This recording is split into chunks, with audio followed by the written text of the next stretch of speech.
Deaf community of Reddit, what are the stereotypical alcohol-induced communication errors when signing with a drunk person? My mom would always get giggly and have a hard time getting through a story clearly. Kind of like when hearing people are laughing and it's hard for them to get to their point. Also just general sloppiness lol. Signs bleed into each other and you have to repeat what you're signing more. Interesting. Basically the deaf equivalent of slurring your words? Edit, apparently made a very provocative typo. Yeah man, dead people slur like you wouldn't believe. Brains. My in-laws are hearing impaired. In-laws are from Taiwan. In-laws sign a mixture of Chinese and Taiwanese sign. In-laws moved to the US 30 plus years ago and learned ISL. Father-in-law decided to teach me his version of sign, a mixture of all three languages. Since the family is the only people I sign to, it's the only sign I know. Now to answer your question, it's a lot easier to sign to the wifey in certain venues. Bars, clubs, over long distances. Wifey was holding our seats, and we were signing back and forth while I tried to make my way to the bar to get a few drinks. I could tell that a few people who knew sign were looking at our conversation, and wondering what in the hell we were saying to each other. I am sure some figured out that it was a foreign language, but I could tell a few were captivated. Thinking I would get a few laughs, I told the wifey that I had to use the restroom. Specifically, I have to poop. And that's when they lost it. As it turns out, the Chinese-Taiwanese sign for poop is the same as the ISL sign for giving birth. Pretty much translates. Made some good friends that night, and they agreed to start using the sign for birth for number 2. Never has the term food baby been more appropriate. He was in his 3rd trimester. I didn't know you were Irish.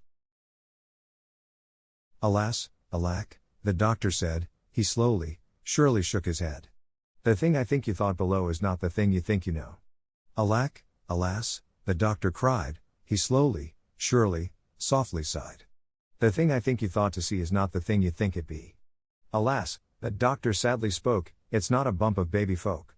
It's not a bouncing babe, to wit, it is, he said, in fact a shit. I wasn't drunk for this, but when I met my girlfriend I hadn't practiced signing in about 4 or 5 years, despite being fluent before that. Early on in the relationship, I was trying to call her perfect but I accidentally used the sign for France you are France. A year later, we still describe each other as France when we're flirting in texts, voiced English and sign. You are France. France is bacon. Knowledge is power. Just in case anyone doesn't get the references to one of the greatest comments in Reddit history. That was 8 years ago? Holy shit, I need to do something with my life. My sister is ho with degenerative hearing and will eventually be completely deaf, but when she's drunk she will switch between verbally speaking and signing. It's hilarious when she's around people other than her husband or family and they don't sign because she'll get increasingly frustrated when people can't keep up with the signing and verbal words until she remembers most people don't sign. Then she flushes all the way up to her ears and immediately drunkenly stumbles away from the social situation. My ISL teacher once told us a story where she did the same thing. She used to be an interpreter, so she'd sometimes go to parties with whoever she was with and would get drunk and try to sign with the people she thought were deaf. She said it led to some very interesting situations, but refused to elaborate further lol. Being able to sign fluently would be so damn useful at loud clubs and venues. You don't need to be fluent for it to be useful. My wife and I both took a year of sign in high school and we sign to each other sometimes when it is too loud or we have to be quiet. Just the other day at the movie theater we had our son in the seat between us and we signed for drink, popcorn, or candy when we wanted something passed to us. My parents and I did this for one phrase all the time. It was I love you. I always loved that, no matter what was going on, we could tell each other that we cared. You just warmed my heart and brought back some great memories. My dad taught me simple sign. My parents were divorced and my mom was really cruel about not letting me speak to my dad if it wasn't on his alternate weekend. All through elementary school my dad would drive by my school bus stop, 30 minutes off his work route, in the morning and signal I love you. Edit, I woke up amazed that my comment got so much love. You are all amazing. Thank you for the silver and tell someone you love them today. That's the sweetest thing. TT, I'm so sorry your mom did that, and I am so glad your dad found a way to keep showing you how much he cared. Have an excellent evening. My cousin is deaf and tells me of how she forgot the sign for slap so completely unprompted, hauled off and slapped the guy she was chatting with and then kept going.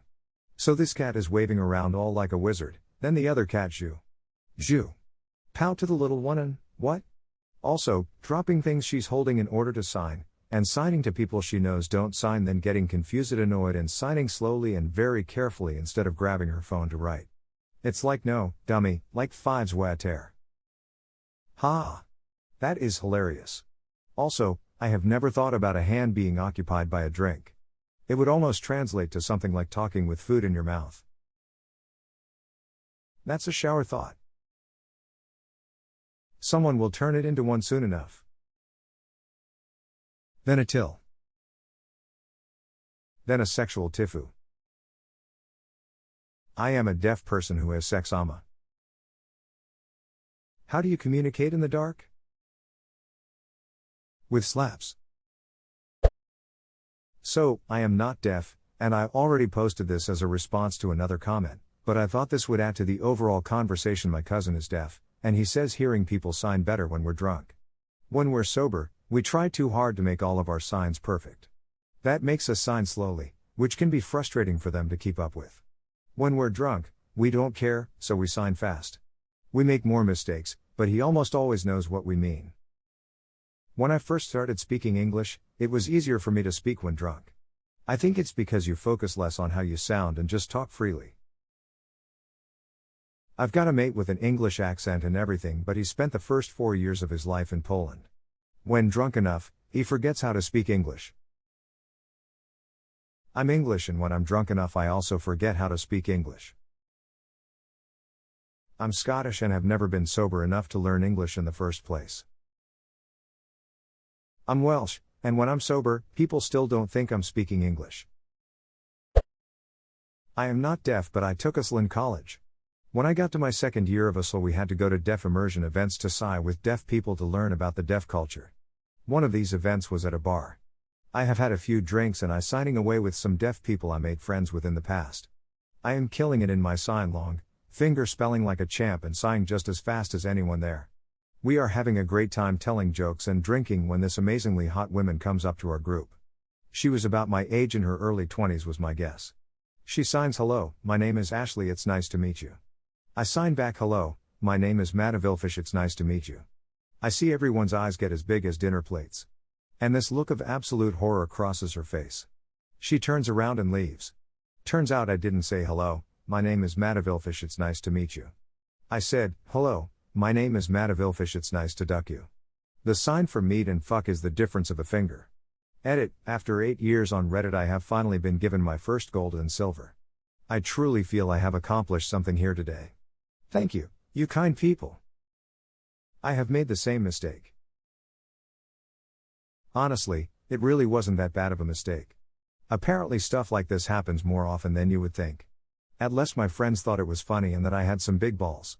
Ashley and her boyfriend weren't as amused. I mean, what else could she expect going to an event for people who just want to practice signing? That kind of implies at least one person there won't be perfectly fluent. I think it was more like, a community of deaf people have little events together and students from the class are welcome to join for credit. And since she was watching him sign so quickly, she may have assumed he was either deaf or fluent.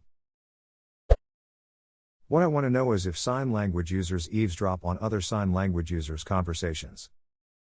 According to my old USL teacher, they absolutely do.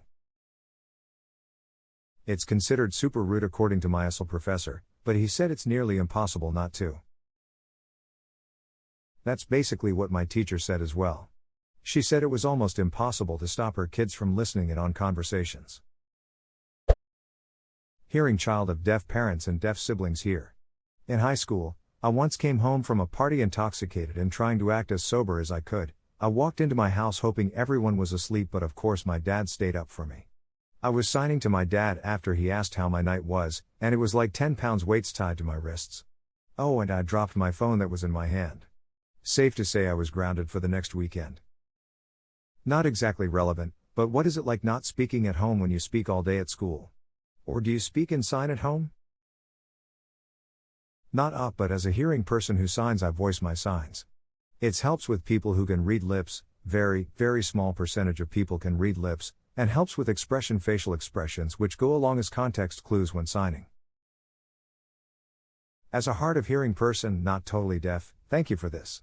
Lip reading is very helpful for those of us who can.